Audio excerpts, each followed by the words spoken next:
So, good morning everyone. I am Adele Lapay, a first-year BSBA major in Banking and Financial Management. So for today, we're gonna talk about communication aids and strategies. Our first topic is communication aids. So what is communication aids? Communication aids is a tool or technique that can help facilitate effective communication. These aids can be visual, auditory, or tactile, depending on the needs of the speaker or the listener. They are essential for overcoming communication barriers, ensuring that messages are clearly conveyed. For examples, tools like screen reader, whiteboards, or assistive technology. So now, let's look at visual communication. Visual aids engage the eye and can greatly enhance understanding and retention.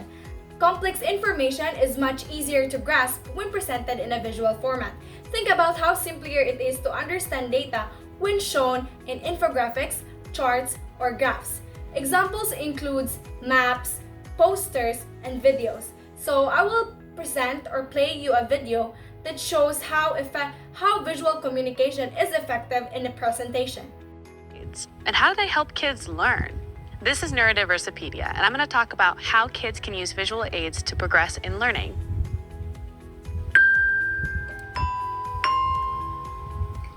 Examples of visual aids would be diagrams, charts, videos. And if you think about it, what do all these things do? Well, they show an example of something or show a concept in a way that makes sense. If you've ever used an analogy to explain something, it's kind of like that, but in physical form. So kids who are visual learners, oftentimes autistic kids or kids with some sort of learning disability, those kids need help understanding concepts by seeing what people are talking about in front of them. If you're a teacher or a parent trying to teach a concept and you know your kid is a visual learner, use charts or video modeling or things like Goalie to help explain a concept in really easy form. So our next topic is auditory communication, which engages the ears. Auditory aids includes anything that relies on sound to convey a message. Examples are podcasts, voiceovers, music, or lectures. They are particularly important for ensuring accessibility and inclusivity, especially to those individuals who have visual impairments. Here, I'll play a short podcast to show how auditory aids is important or is effective to convey an information. Hello, English learners. Welcome back to English Pod. My name is Marco. And I'm Erica. And today we're swimming. That's right. A nice summertime lesson for everyone. Summertime lesson.